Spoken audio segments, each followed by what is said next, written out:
Hi friends, कैसे हैं आप सब। House your FR paper. मैं आप लोगों को देख नहीं पा रही बट मैं समझ गई। पेपर टफ था, लेंदी था, ट्रिकी था, पेपर पूरा अटेम्प्ट नहीं हो पाया, ETC ETC. I agree with you all. एक एवरेज बच्चे के हिसाब से देखें तो पेपर मुश्किल था। देखो, कुछ इंटेलिजेंट होते हैं जो कर ही लेते हैं अटेम्प्ट, वो बोलेंगे पेपर इजी था, बट मैं उन लोगों की बात ही नहीं कर रही हूँ। एवरेज स्टूडेंट के हिसाब से पेपर टफ था। बट एक बात बताओ, आप या और जितने भी बच्चे हैं, ये सोच के कि पेपर मुश्किल था, अच्छा नहीं हुआ, कुछ कर सकते हो। आपने जो परफॉर्म करना था वो कर लिया। तो टेक अ लॉन्ग ब्रीथ और भूल जाओ जो हुआ। आपके पास अभी भी बोथ ग्रुप के लिए 7 एंड सिंगल ग्रुप के लिए 3 पेपर है।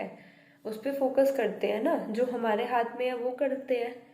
ठीक है, तो प्लीज़ ये सोच सोच के अपना दिमाग मत खराब करो। और हाँ, आगे ये तो बिल्कुल मत सोचना कि मैं आगे के पेपर नहीं देता हूँ, अगले अटेम्प्ट में देखेंगे।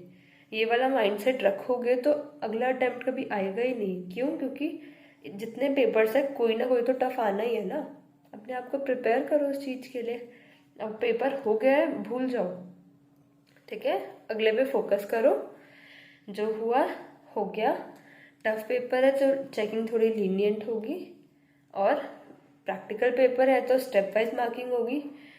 एक चीज़ और, फोकस क्या करो, मैक्सिमम अटेम्प्ट करो। क्यों? क्योंकि आपके ये है ना, आपने अगर अटेम्प्ट ही 60 का किया है तो आपकी पासिंग परसेंटेज तो कम हो गई ना।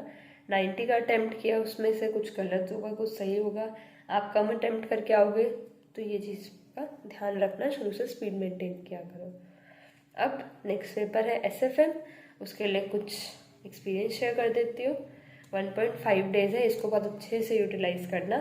चैप्टर्स कम है बट लेंदी है, क्वेश्चन के टाइप्स काफ़ी ज़्यादा है।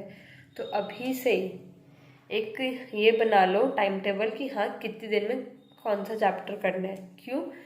क्योंकि ऐसे भी चैप्टर्स है, अगर आप अभी फॉरेक्स उठा के बैठ जाओ लेट सपोज, तो कल रात तक भी फॉरेक्स कर सकते हो, इतना कंटेंट है उसमें। बेटर है टाइम डिवोट करो कि इस चैप्टर को इतना टाइम देना है, इस चैप्टर को इतना टाइम देना है। ठीक है, और कंसेप्ट के साथ साथ क्वेश्चंस करना। क्वेश्चंस के टाइप्स बहुत अलग अलग है, तो उन पे फोकस करना।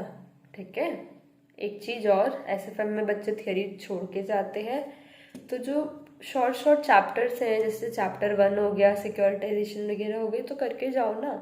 बोनस मार्क्स है। पेपर अगर मुश्किल आया तो थियरी ओके ओके ही आएगी, इनमें से बेसिक क्वेश्चन आएंगे।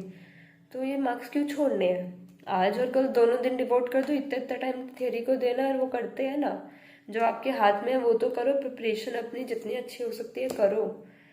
ठीक है, सो अभी के लिए इतना ही।